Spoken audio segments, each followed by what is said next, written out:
Hi, I'm Elizabeth Smith. And I'm Representative Doreen Costa. And together we're reporting for Common Sense. First, I'd like to welcome our guest anchor, Representative Doreen Costa. Louis Vargas will be back next week. Thanks, Liz. And now with the news. A pension settlement has been reached, but many are warning that it is not such a good deal for Rhode Islanders. Go Local Prov guest mindsetter Michael Riley speaking on the pension settlement. The big state pension settlement avoids the Armageddon in Rhode Island for now, but not for much longer. The state pension system is still in a very precarious state using the state's own definition of critical status. He went on further to say, more importantly, the municipal pension system is far worse off than the state and threatens to drive Rhode Island into the free fall. In just 3 months' time, both Providence and the state will be required to conform to GASB 68 and report realistic pension liabilities. That is the whole reason for imposing GASB 68 and forming a fair way to compare the pension plans and liabilities of plans across the nation. All Rhode Island municipalities will be reporting sharply higher liabilities on June 30th, 2015. Speaking on the funding mechanism for offsetting these mounting liabilities are supposed to be the return on assets set aside to fund liabilities. The ratio of assets to the present value of liabilities is known as the funding ratio. The top 25 most populous cities in America have a median funding pension ratio of approximately 73%. This June, Providence will be in the 21% range, and the state of Rhode Island is 46% funded. And that's after reform and 5 years of bull markets. A Rhode Island Superior Court judge ruled that computational errors by the Bristol-Warren Regional School District cost the town of Warren as much as $2 million in local education aid this past school year. In response to a request for declaratory judgment filed by the town of Warren last summer, Superior Court Judge Louis Mattis ruled Friday morning that the Bristol-Warren Regional School District improperly apportioned state education aid between the two towns for the 2014-2015 school year, ultimately giving Bristol more state aid than it was due. Simply put, Warren taxpayers paid almost $2 million more and Bristol $2 million less than they should have in the past year. How did this happen? Since 2010, the state has used a variable rich funding formula to determine how much each student in every town across the state would receive in state education aid. The formula took into account many factors, and ultimately per pupil value is assigned. And that number is then multiplied by the number of students in a town to determine each town's state aid. Warren officials argue that district officials erred by taking that total amount and dividing it by the number of students in the entire district to determine how much state aid each town would be credited. That computation was flawed, they argue, because it normalized all students in the district. The idea for the lawsuit came from Warren Rep. Jan Malik, who first noticed last year what he believed was computational errors at the district level. Former Council President Chris Stanley, who fought hard for this case, and Warren, said he was thrilled at the judge's ruling. This was a long, hard-fought battle that will save the taxpayers over $10 million over time. Stanley said, "I'm delighted that the town was successful. Sweet vindication for the Republican, since his constituents were convinced the verdict would never go in Warren's favor." In the latest news on Governor Gina Raimondo's effort to spur economic growth, Go Local Prov uncovered that Commerce Rhode Island has been riddled with postponed and canceled meetings, resulting in only one meeting since Gina took office.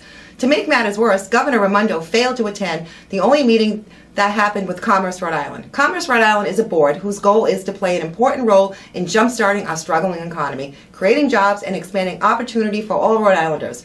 Said Raimondo's press secretary, Marie Aberger, the governor is currently in the midst of making decisions regarding these board appointments and will have more to share soon. In the meantime, this board tasked with helping our economy needs to help itself get organized first, and the taxpayers are left waiting.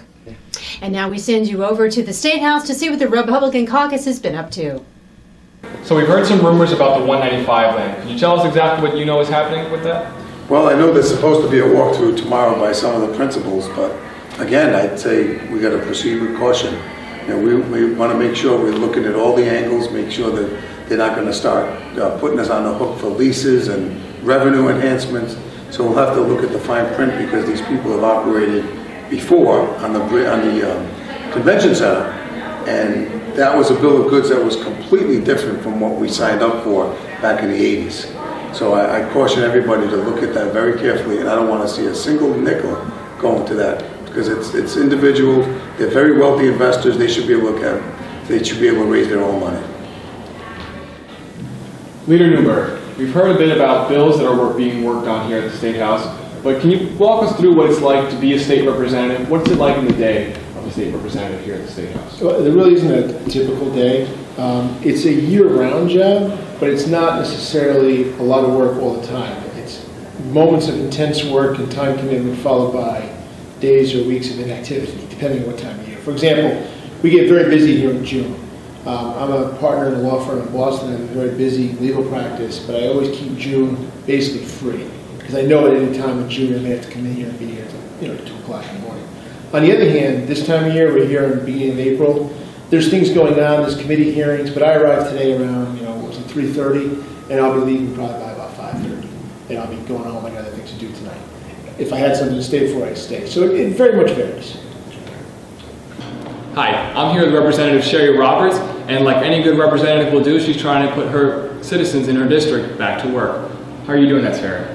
Well, I just met with the superintendent at Coventry High School, and I want to have a meeting with the West Greenwich superintendent as well, because I want to get the kids there trained for positions that are coming up. There are between 500 and 700 or 800 positions coming up at Electric Boat within the next couple of years.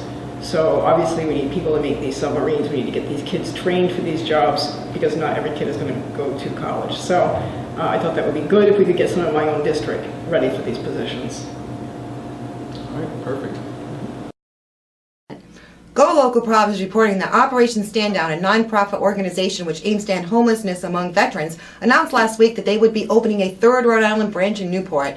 The Newport branch will supplement offices in Johnston and West Warwick. The Newport office will have a staff of retired military personnel to assist veterans who are homeless, veterans who are at risk, or looking for work. In addition, the Newport office will have a food pantry and a clothing shed available for all veterans.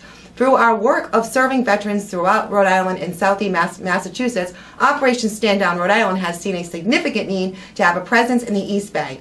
Director of Communications and Development, Deidre Quattro, told Go Local Prov a reception for the opening will be held on April 29th at 164 Broadway in Newport. For more details, see their website, osdri.org, or contact Deidre Quattro at 401-383-4730. We here at Common Sense urge you to support this great organization. And speaking of veterans, according to the Providence Journal, officials from the Providence VA Medical Center says it's making strides towards providing better care to veterans, even as government data shows it's still failing to provide every patient with primary care appointment within 30 days. The range the U.S. Department of Veterans Affairs has told Congress is its standard. About 2,700 medical appointments completed at the Providence VA from September to February failed to meet the health system's timeliness goal, according to the government data issued by the Associated Press. This was out of a total of over 136,000 completed appointments, or about 2%. Of those, 574 involved a delay of longer than 60 days, a figure that does not include cancellations, patient no-shows, and instances where veterans gave up and sought care elsewhere. Still, the Providence VA fared a little better than the health system's national average for delayed appointments, which was at 2.8%. The AP analyzed the 6-month data from 940 VA hospitals and clinics nationwide and found the number of medical appointments delayed 30 to 90 days has not decreased since Congress gave the VA $16.3 billion in August to hire more doctors, open new clinics, and expand a program for veterans to obtain care outside the department's facilities. The number of appointments that take longer than 90 days to complete has nearly doubled, basically proving once again the federal government continues to spend money with nothing to show for it except the frustration veterans feel when seeking care. That's it for the news this week. Now let's join our host, Representative Patricia Morgan, as we meet with this week's special guest, Gary Morse, as we talk about Roadmap Rhode Island and how it could affect us all.